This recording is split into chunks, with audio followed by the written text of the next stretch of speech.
Good morning, class. We are looking at exam 4 review, chapter 4, application of differentiation, chapter 5, integrals, 6.1, areas between curves. Here's 4.9, anti-differentiation, and 5.1, areas and distances. All right, so anti-differentiation, let's start with basic differentiation and then integration. The derivative of kx is k, where k is a number. Therefore, the integral, the reverse process, this is the integration sign or the integral sign, the reverse process of k. And you need the dx because dx is telling you what variable to use. For example, if it's k dt, the variable you use is t. So k dx would be kx and a constant, because if you differentiate this, this gives you k and a constant, any number is 0. Therefore, the reverse process, when you anti-differentiate, you don't get a function, you get a family of functions.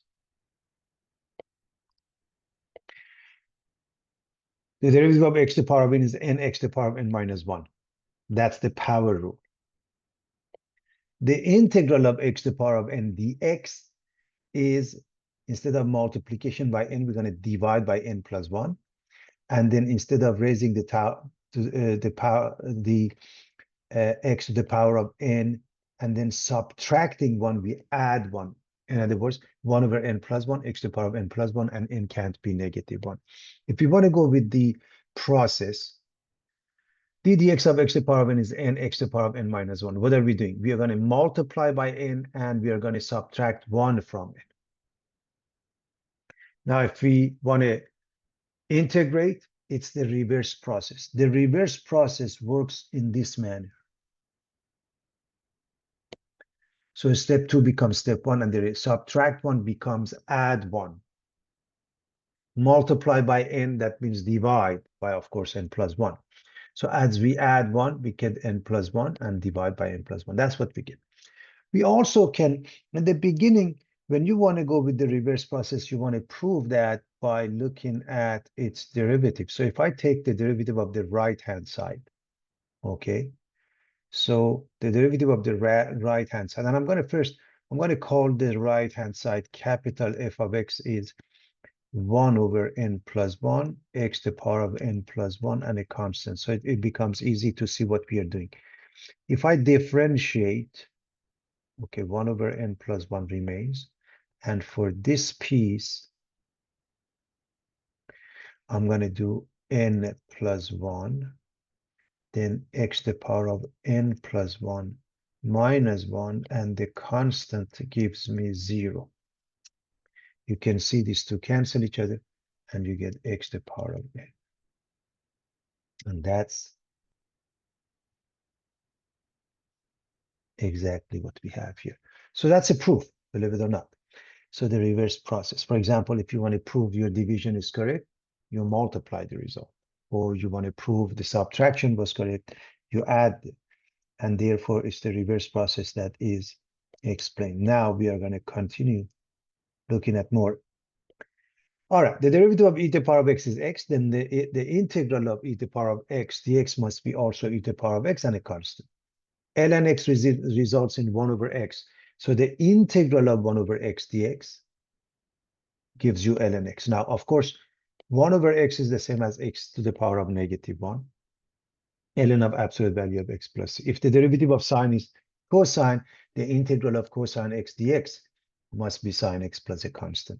If the derivative of cosine is negative sine, so if you integrate not negative but positive sine x dx, you have to get a negative cosine x and a constant. So the reverse process.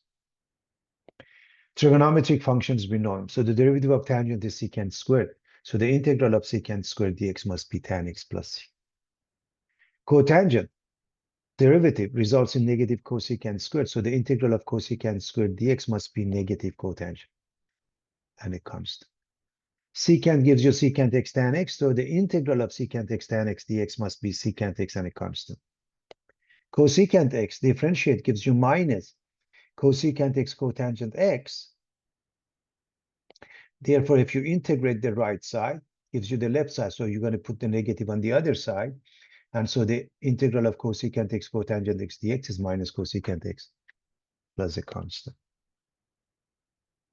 When we differentiate, if we have k times f of x, we differentiate and then we just keep the k, the same thing here. So you can keep the k outside the integration sign in the same manner. When you differentiate, you do term by term. When you integrate, you also do term by term. So sum and difference rules refer to that concept, everybody. You do it term by term.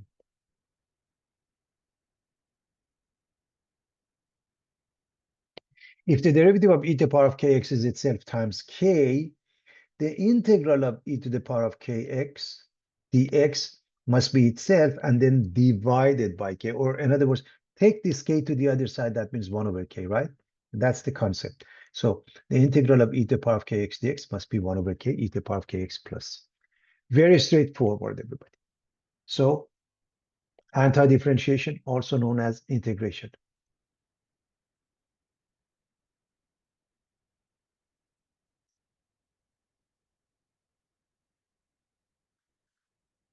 All right, let's start with a simple example. We want to find all functions such that g prime is 4 sine x plus 2x to the power of 5 minus square root of x over x. And the idea is to, in fact, find g of x. So here's the general process. Sometimes you will need to simplify first. Factor, cancel, remove radical notation, etc. Sometimes you will need to integrate using substitution, which is coming up. So obviously this part, we're going to make it into two fractions.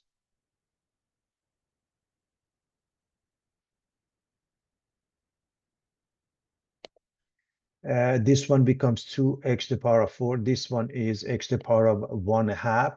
1/2 minus 1.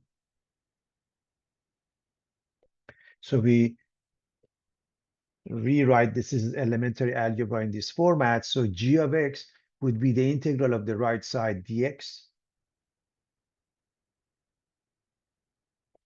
And now 4 sine x, the derivative of sine is cosine, the integral is minus. So the integral of sine x is minus cosine x. So minus 4 cosine x. 2x to the power of 4, we use the power rule 2 over. You add 1 to 4 becomes 5, 2 over 5x to the power of 5. Minus 1 over, now you add 1 to negative 1/2. So minus 1 over negative 1/2 plus 1, x to the power of negative 1/2 plus 1 and a constant.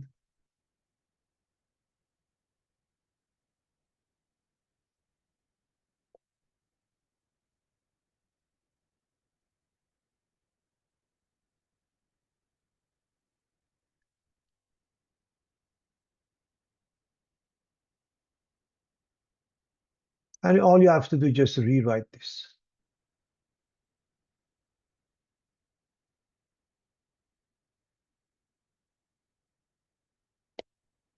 So this one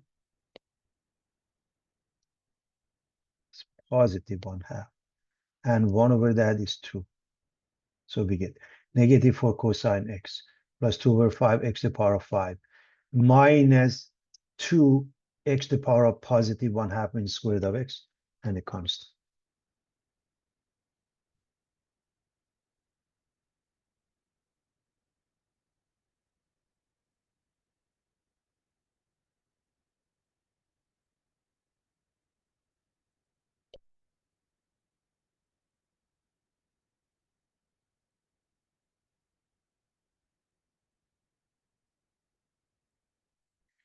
As I mentioned, when we differentiate, we do term by term or piece by piece, same thing here. So we are going to start with the first one. 2 over 5x to the power of 5, we had seen this. 3 over, exponent is 3, add 1, 3 over 4 x to the power of 4. Minus 7/3, because you're adding 1 to the exponent. 7/3 x cubed. Now remember this one, when we don't have an exponent, the exponent is 1, everybody. So let me put that there.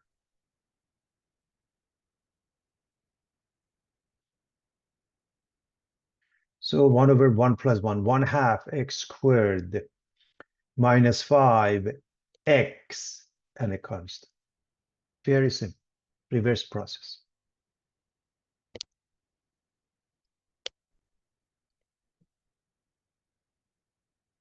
X minus 5 quantity squared dx.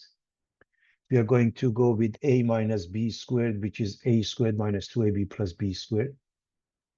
And raise this to the power of 2, we get x squared minus 10x plus 25. Elementary algebra. 1/3 x cubed. Now remember the exponent is 1. So you add 1 to it, becomes 2 minus 10 over 2 minus 5x squared plus 25x and a constant. And we are done.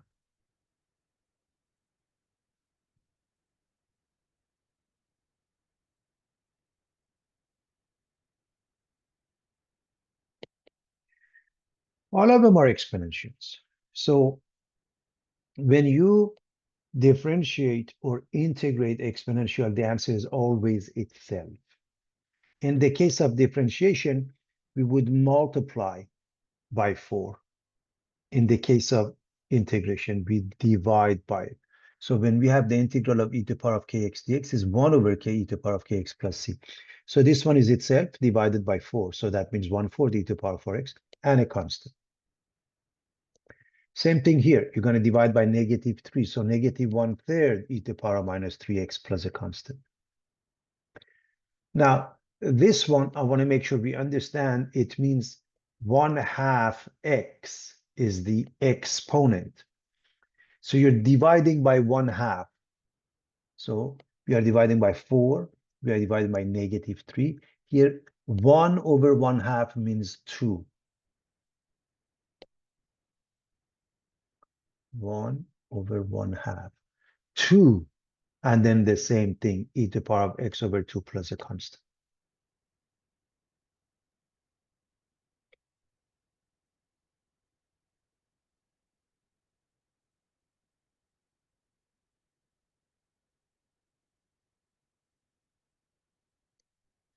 Again, whether you do differentiation or integration makes no difference. The first thing is to simplify. In this case, because the denominator has one term, we make up 1, 2, 3 fractions and simplify.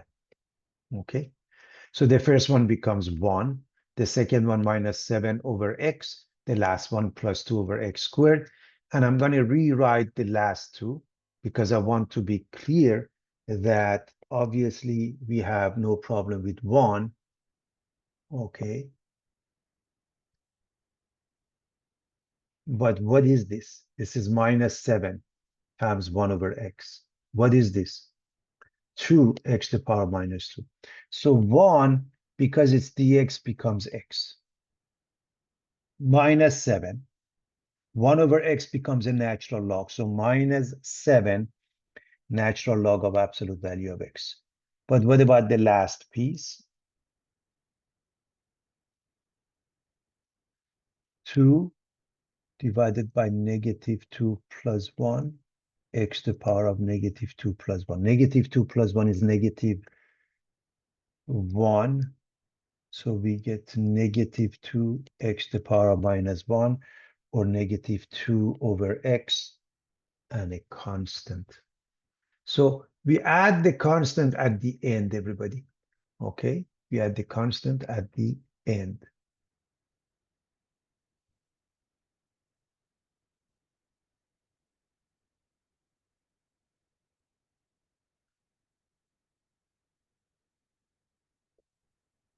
All right.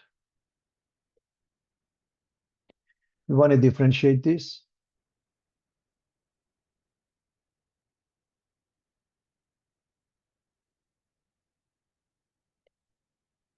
The independent variable must be t. So the integral of 1 is no longer x. So you want to pay attention to that. This is the importance of that. So it's t. And cosine, the derivative is negative sign, but the integral of cosine is positive sign. So this is t plus sine t and a constant.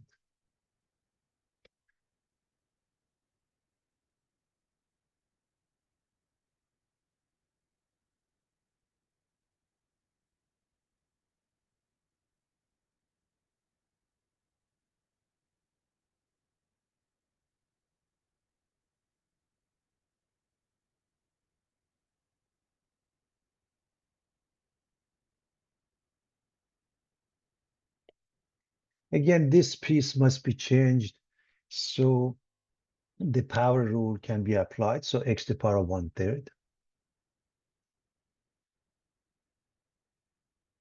The power rule, 1 over n plus 1, x to the power of n plus 1. 1 over 1/3 plus 1, x to the power of 1/3 plus 1. Minus sign, I hope you recognize the integral, the derivative of sine is cosine, but the integral is negative cosine. With this negative becomes positive, or just write minus, and then the integral is negative cosine x, and of course we add a constant. Now, this is 4/3.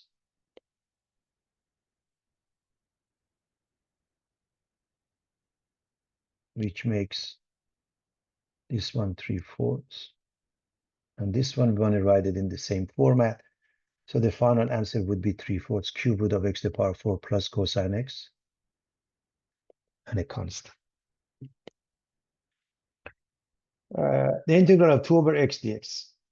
To do this, I want to make sure we see that it's 2 times 1 over x. So you don't have to take this step, but if it helps you, you must. 2 times, you really are dealing with 1 over x, where the result is natural log. So 2 ln of absolute value of x plus a constant. So I hope everybody can see what we are doing here.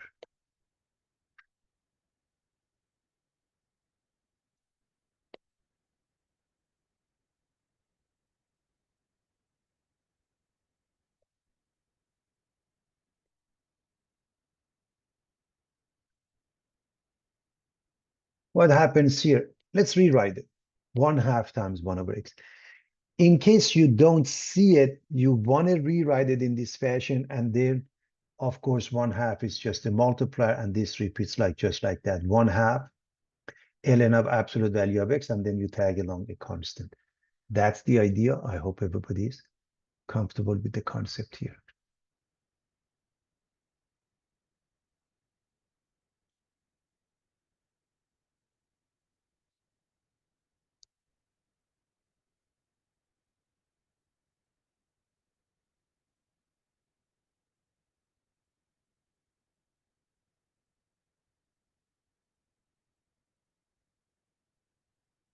All right, the integral of x plus 1 over square root of x, just as we did with differentiation, we are going to rewrite this as 2 fractions, and we're going to change the square root of x to x to the power of 1/2.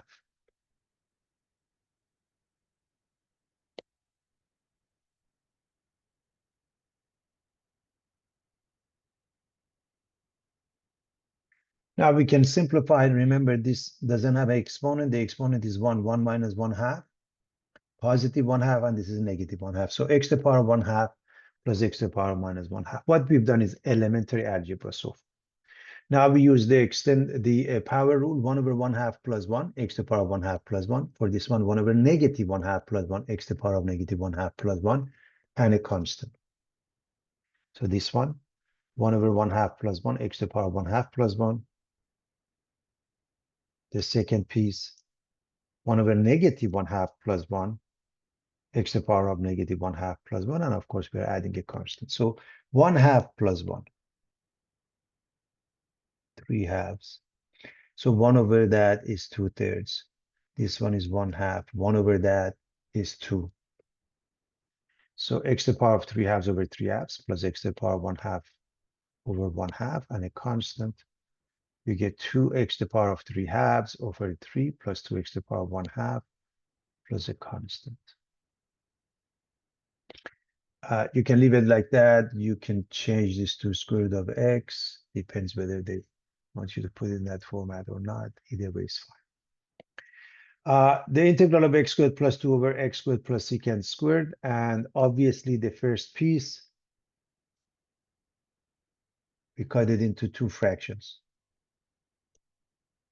X squared over x squared is 1. 2 over x squared. We did the 2 over x squared in the previous page. Okay, but we do it again. So we are going to write it as 2x to the power of negative 2. So obviously 1 gives you x. This one, we did that, 2 over negative 2 plus 1, x to the power of negative 2 plus 1. which makes it minus 2x to the power of negative 1, which makes it minus 2 over x. Secant squared, the derivative of tangent is secant squared, so the integral of secant squared must be tan x, and finally we add a constant. We are using this.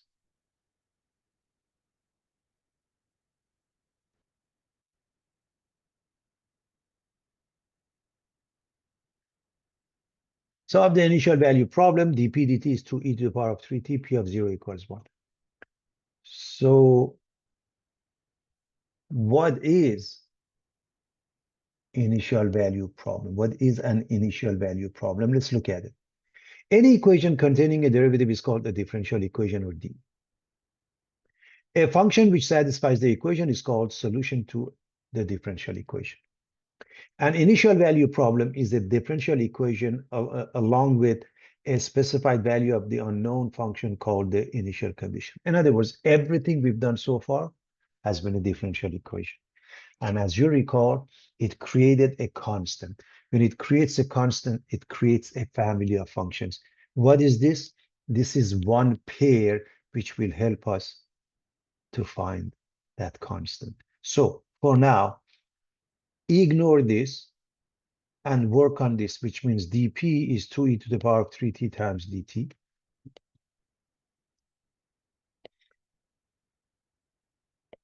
If I integrate both sides, the left side becomes p of t.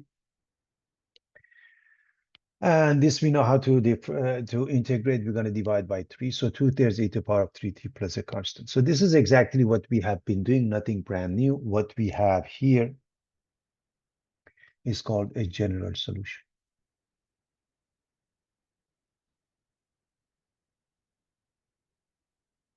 Meaning you're dealing with a family of functions. If you graph this function y equals 2/3 e to the power of 3t, the effect of plus c is to go up and down along the y-axis. And you're done. But now that we have this pair, 0, 1, it will help us to pinpoint the function by finding the value of c. So let's replace the independent variable, in this case is t, with 0. Dependent variable, in this case p of t, with 1. As you know, this is e to the power of 0, which is 1. So you have 2/3 plus some number is 1, must be 1/3. You plug it in. And what you are looking at here, we call a particular solution.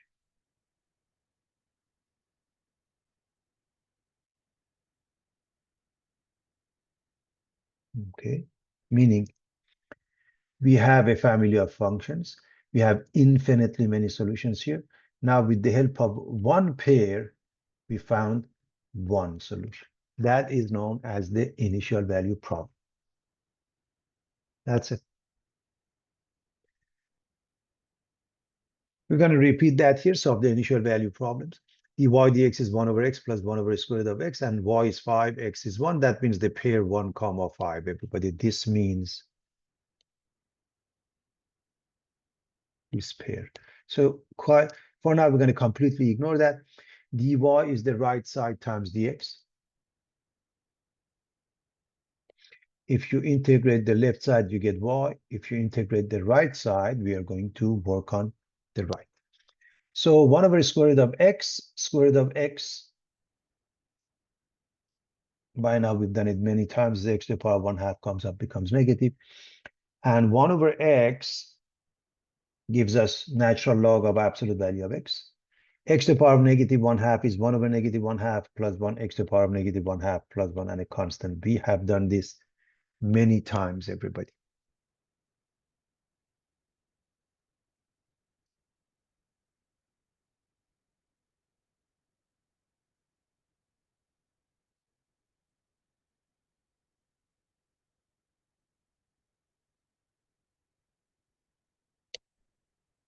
So is natural log, negative 1/2 and 1 is positive 1/2. 1 over that becomes 2. So we have y equals ln of absolute value of x plus 2 squared of x plus a constant. And this is a general solution again.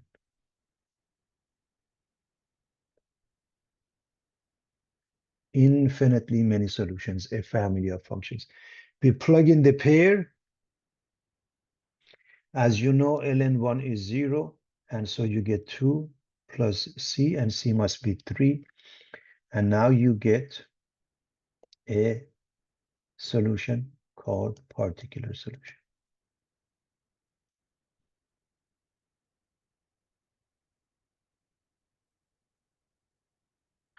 So that's pretty straightforward, everybody. So a quick recap.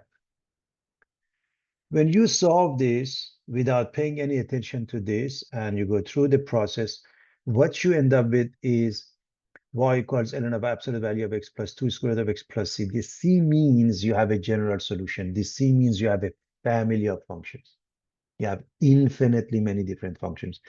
That means if you graph this part, this plus c takes it up and down depending upon the value of c.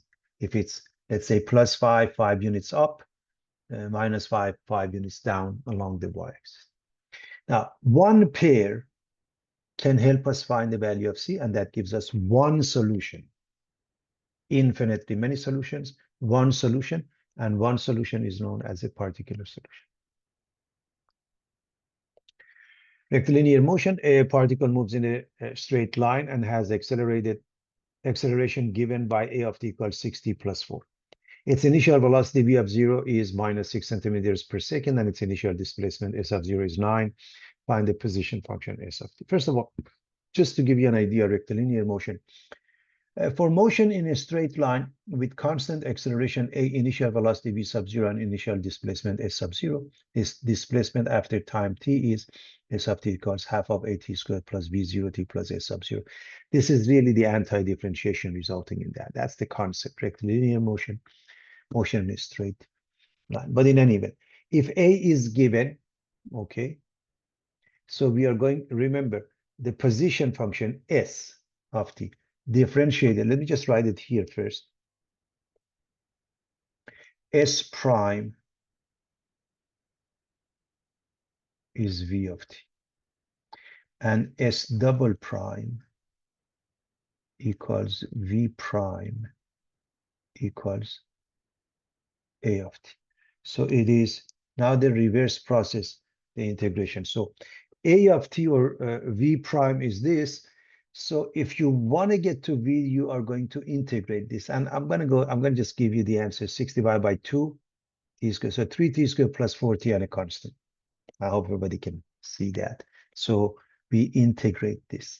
In other words, if I were to write it, I would write the integral of 6t plus 4 dt. That's the meaning of it. And now, because v of 0 is negative 6, so we have an initial value. We have one condition we plug in. So if v of 0 is c, okay, if I plug in 0 here, everybody, I get v of 0 equals c. On the other hand, it's minus 6. Then c must be minus 6. And this, which has a general, this which is the general solution, now becomes a particular solution. So the velocity is 3t squared plus 4t minus 6 because of this initial condition. Now, if I want s, okay, so I want to go from v to s, I'm going to integrate this. In other words, I'm going to write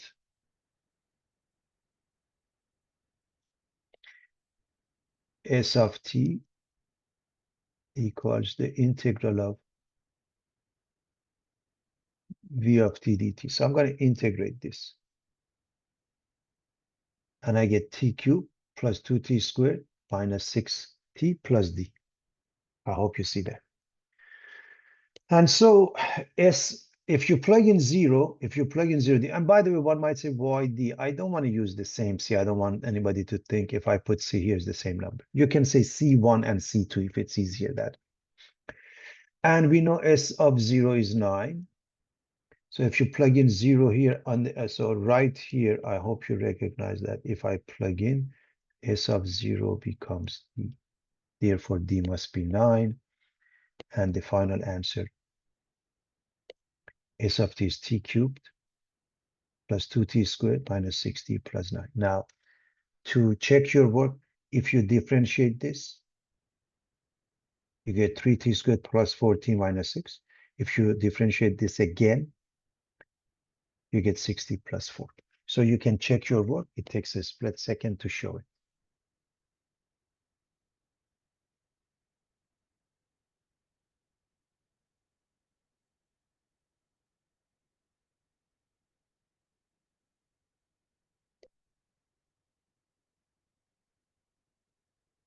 A sample of cesium-137 with an initial mass of 79 milligrams decays 3 years later at a rate of negative 1.8249 e to the power of negative 0.0231 t milligrams per year.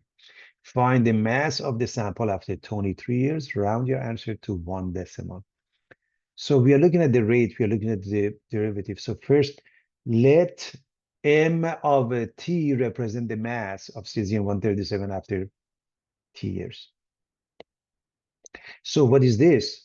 dm dt. So given dm dt, which is this one, and this is the initial value, m of 0 equals 79, we are going to go through the process of integration to find first m of a t, general form, and then m of 23. So first we find m of t using the anti-differentiation or integration. So if we put the dt here and we do the integration, m of t becomes the integral of the right side times dt. The integral of e to the power of kx dx is the same thing divided by k. So it will be the same thing divided by the coefficient of t and a constant. So you put that into a calculator. It gives you 79. So m of t becomes 79 e to the power of negative 0.0231 t plus a constant. And we have the initial value, m of 0 is 79. So if I replace the t with 0, I will get 79.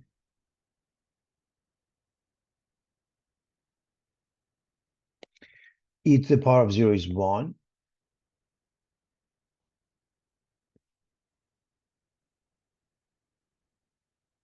So 79 equals 79 plus some number. That number c must be 0.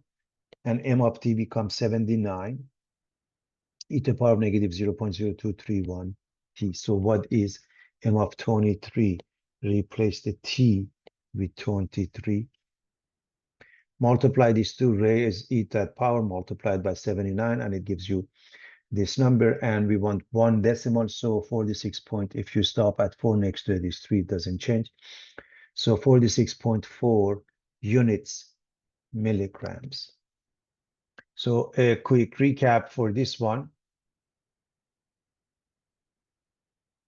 You're given the rate, dm dt. You're given the initial value, m of 0 equals 79. You can find m of t. And then, of course, m of 23. The method of exhaustion. Areas of familiar polygons such as triangles and rectangles, enable us to find the areas of more complicated regions by filling the region with increasingly smaller elements of known area. This is called the method of exhaustion. In other words, in the olden days, when they didn't know how to calculate the area of a circle, area is pi r squared, they would put some polygon in there, for example, 3 sides, 4 sides, 5 sides, and they would add. As you can clearly see, when we add to the number of sides, the area of that polygon gets closer and closer to the area of the circle. So the approximation gets better as we add to the number of sides. And we use exactly the same thing with the area problem. So here's the curve y equals f of x. And we want to find the area under the curve, we call it S, from x equals a to x equals b. And the function is a positive, is above the x-axis, and we want the area between the function and the x-axis of y equal to 0. So find the area of the region S that lies under the curve y equals f of x from a to b. This means that S is bounded by the graph of a continuous function f, where f of x is larger than or equal to 0, the vertical lines x equals a and b, and the x-axis. Now, this tells you exactly the same thing here. S equals the following pairs x, comma, y, such that x is between a and b. In other words, a less than or equal to x, less than or equal to b, and y is between 0 and the function. So 0 is less than or equal to y, less than or equal to f of x. And what happens here is that this is not any particular shape, a geometric shape we are familiar with. So we use the same methodology. By what? By just putting some vertical lines and cutting this interval of a to b into so many subintervals. For example, we just did 4. Now, what I want you to notice is that the width, this width, everybody, which we are going to call it delta x, is the same. We are going to, in this case, find delta x by saying b minus a divided by, because we are choosing 4 sort of rectangular shape, divided by 4. But in general, it's n. Now, I hope you see that. So the width is fixed. What is the height? If you pick any point in the, look at the very subinterval. Pick the left endpoint, the right endpoint, the midpoint, any point. For example, if I pick the left endpoint, this is the left endpoint, so the height would be f of a. Then the second one here, the third one here, and the last one here. Now this we can easily calculate because we know the height. This is f of a, for example, right? And the same thing here and same thing here. We can calculate, we add them up. Does that represent the area under the curve? No, it's an approximation. And that's the idea. We may use the right endpoints, for example, here. This would be the area. Here, this would be the area. Here, this would be the area. Here, this would be the area. Again, it's an approximation. And that is known as a Riemann sum. So the summation of f of x by delta x as I goes from 1 to n is f of x of 1 delta x all the way to the last one, f of x of n delta x. Delta x is b minus a over n. And that's an approximation. The idea is that as we add to the number of rectangular strips, just by the method of exhaustion, the approximation gets better. And that's the idea. Okay, everybody.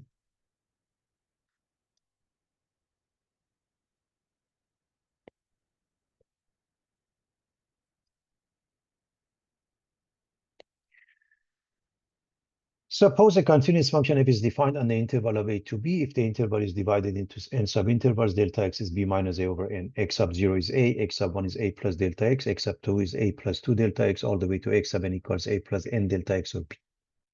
Then a Riemann sum associated with this sum is summation of I going from 1 to n, f of x sub I delta x, which is f of x sub 1 delta x all the way to the n, f of x sub n delta x. X sub I is any point in the interval of a sub I minus 1, comma, a sub I. Geometry and precision. Number 1, partition the interval of a to b into a few. How many? Say 4 subintervals. Make 4 rectangles. What is the width? B minus a over 4. B minus a over n. If we go with 4 is 4. And the height would be f of x sub 1, f of x sub 2, f of x sub 3, f of x sub 4. Then cut it into more, for example, 8 or more rectangles. As the number of rectangles increase, the approximation gets better. We can use the left, the right, or the midpoints. So the left endpoints, delta x, f of x sub 0 all the way to f of x sub n minus 1. Right endpoint starts with x sub 1, ends up with x sub n.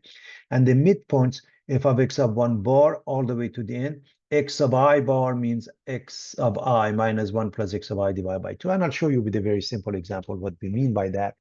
And so the approximation of A is what you see for 4, but the area under the curve becomes exactly that if we take a limit as n goes to infinity of summation of I going from 1 to n of f of x of I delta x.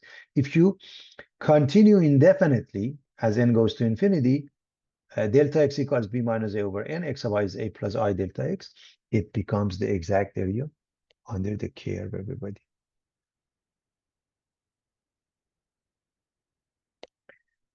Let's use the left endpoints, right endpoints, and midpoints rule with n equals 5 to approximate the integral of 1 to 2, 1 over x dx.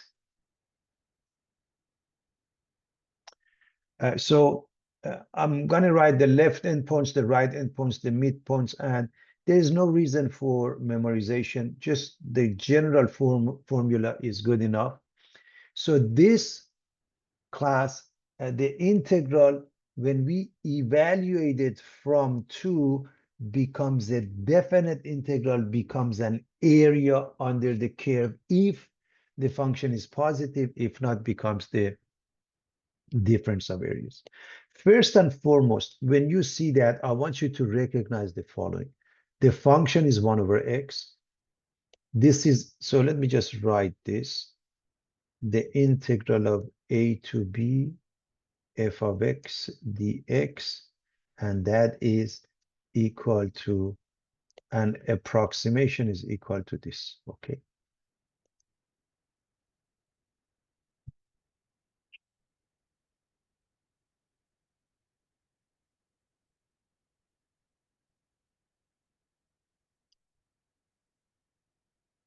So what is the function? 1 over x. What is a1? What is b2? And what is n? They have given us 5. Now, this function, I hope you see that you can graph it. This is a rational function with the horizontal and vertical asymptote to be the x and y axis. And because a is 1, b is 2, let's locate 1 and 2 on that. And we are interested in this area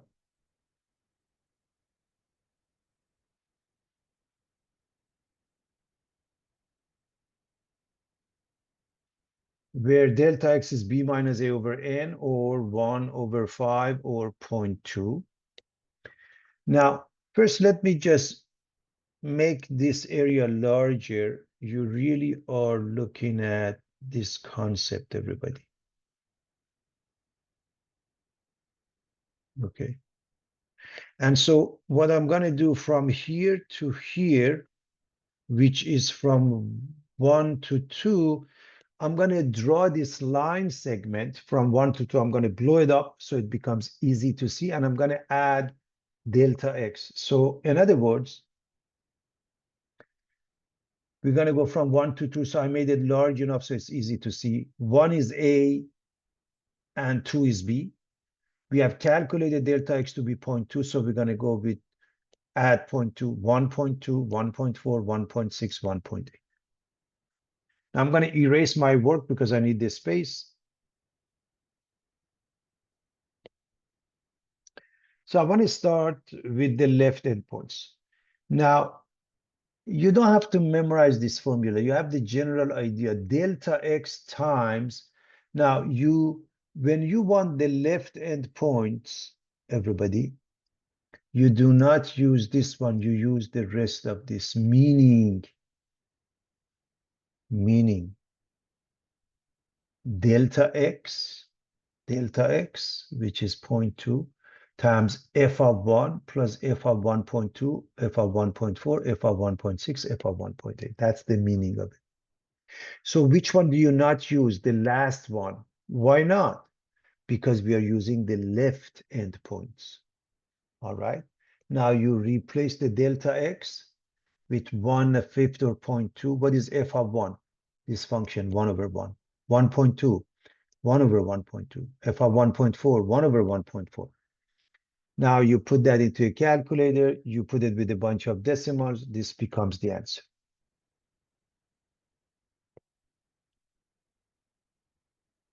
We're done.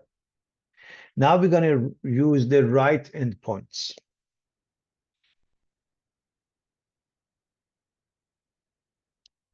So the right endpoints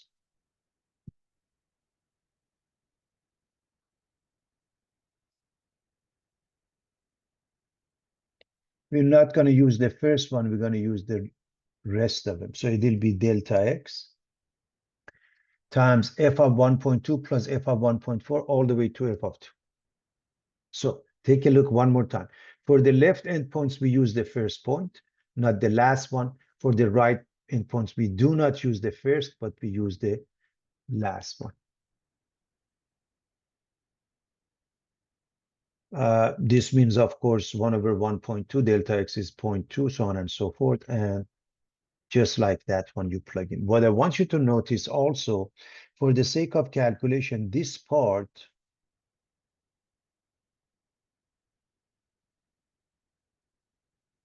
is identical to this part, which means if I'm careful with my calculation here, this one repeats here, so it makes life a lot easier to finish the job that way, okay?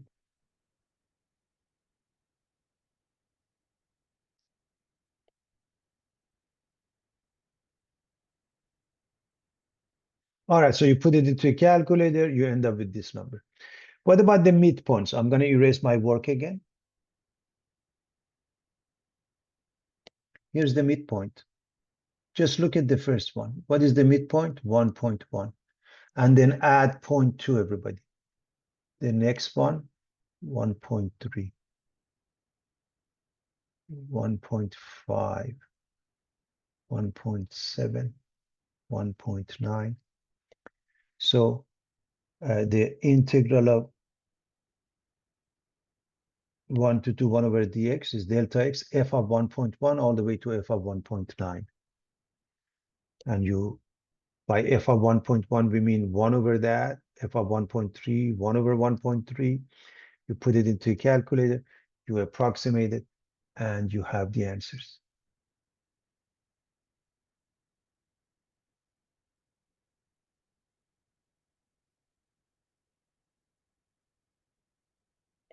So that's very straightforward. I hope everybody's okay with that.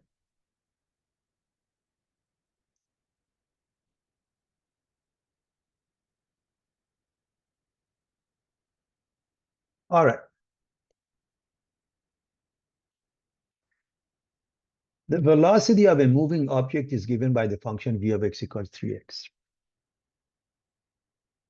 where x is in hours and v is in miles per hour. Use geometry to find the area under the graph, which is the distance the object has traveled during the first 3 hours. That means from 0 to 3.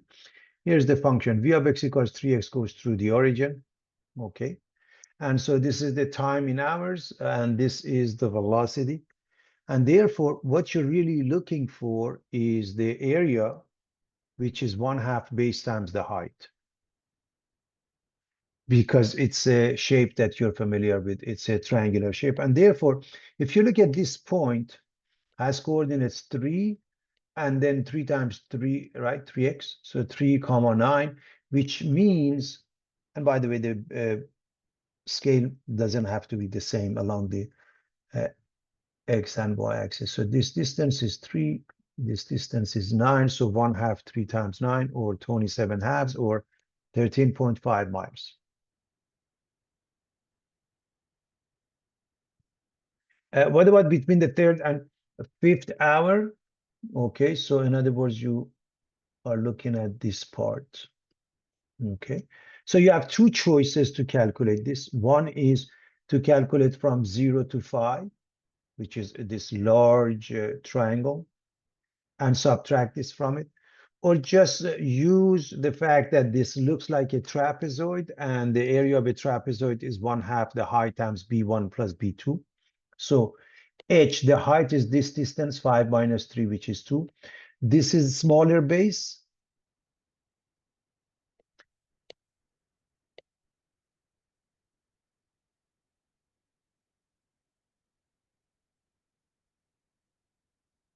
This is the larger one, 6 plus 9, or you can just plug in 5. And then 3x will give you 15. So you plug in, you get 9 plus 15, 24 miles. Pretty straightforward, everybody.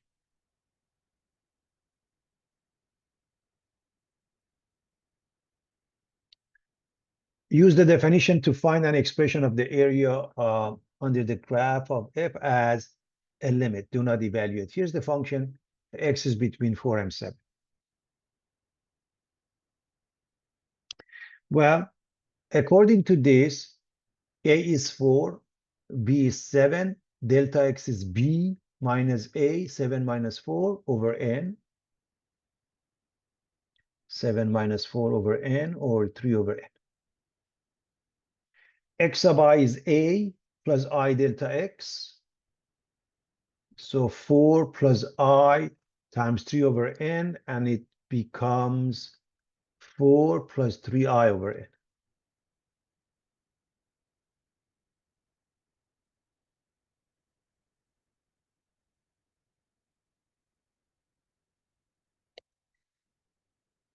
So, by the way, normally we use the right endpoint. So we're going to write A is the limit of Rn as n approaches infinity, or limit of the summation of f of x sub I delta x as I goes from 1 to n, and n approaches infinity. So what is x sub I? A plus I delta x, which is 4 plus 3I over n. So we want to find f of x sub I. So we start with f of x. So f of x is this piece. X sub I, we said it's 4 plus 3I over n. So we're going to replace this x with 4 plus 3I over n. The same thing for this one. So f of x sub I, this is 4 plus 3I over n to the power of 2, and then 1 plus 2 times that. So now all you have to do in this limit, everybody, area is the limit as n approaches infinity, summation I going from 1 to n, f of x sub I, replace it with this, delta x, replace it with 3 over n, and you're done. You're just representing it in this format. When it says do not evaluate, we will evaluate it next time. We will, we'll go through the evaluation. It's got its own process. So what about this one? Determine a region whose area is equal to the given limit. Do not evaluate the limit. The limit is given as the limit as n goes to infinity of summation of I from 1 to n of 3 over n squared of 1 plus 3I over n. And it may not be unique. So we are going to write the area is the limit of Rn as n approaches infinity. And we're going to work on this. We're going to compare and contrast. So next to each other. F of x sub I times delta x. So delta x must be 3 over n. F of x sub I must be square root of 1 plus 3I over n. So if we go with that one, and the fact that delta x is b minus a over n, and x sub I is a plus I delta x. So b minus a over n is 3 over n.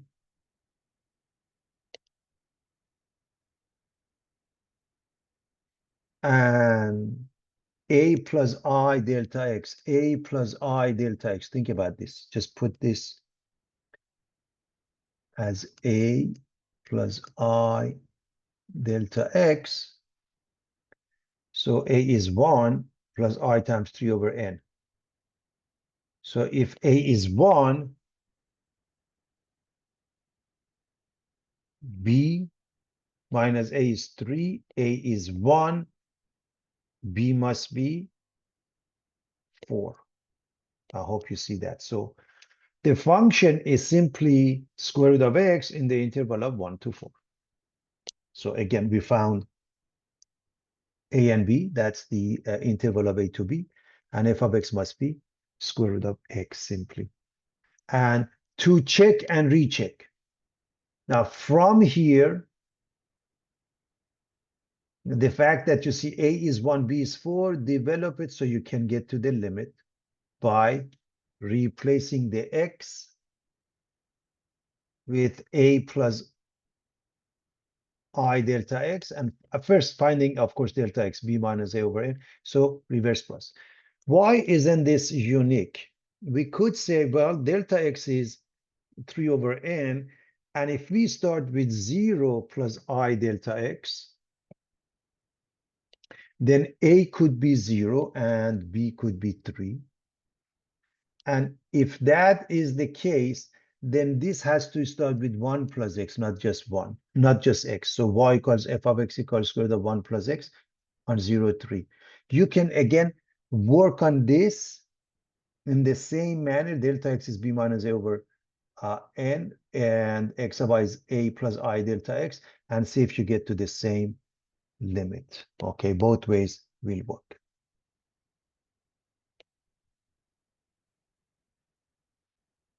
Here's the last question. The velocity graph of a car accelerating from rest to a speed of 120 kilometers per hour over a period of 30 seconds is shown. Estimate the distance traveled during this period. Use m sub 6, that means use the midpoint, to get the most precise estimate. Round your answer to 2 decimals.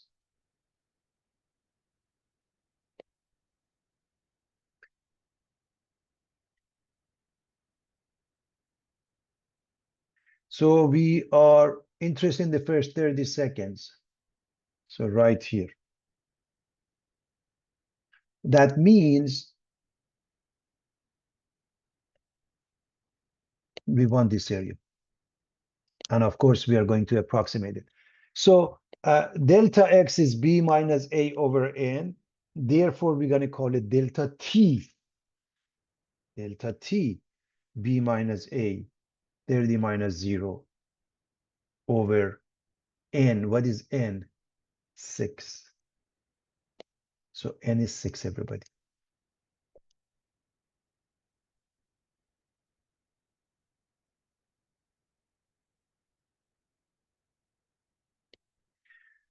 And that means the interval of 5 seconds. Obviously, you can see that 5 and so on.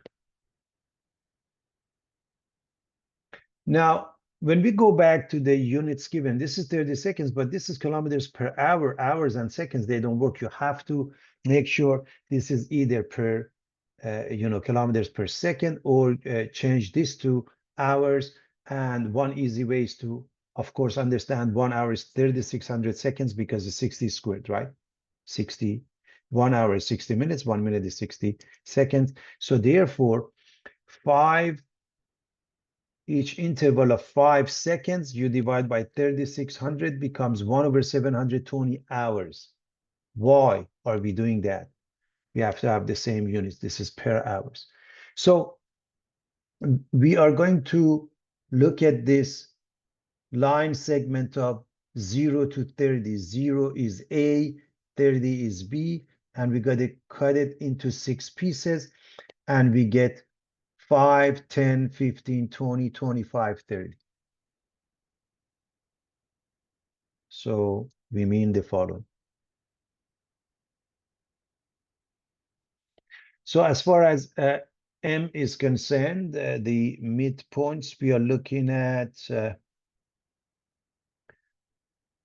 this is the midpoint. For example, this one is 2.5, everybody, right?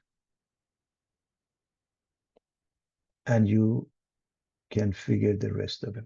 So just add 5. So we are looking at M sub n. That's the formula. You don't have to worry about the formula as long as you understand delta x times the functional value at the very first midpoint, and then the rest of it. So if you look at the midpoints here, let me erase my work, becomes easier to see, I think. This is the midpoint. So I am pinpointing each midpoint, and I'm going to draw a line segment. And what this means is we're going to calculate this area. We're going to calculate this area.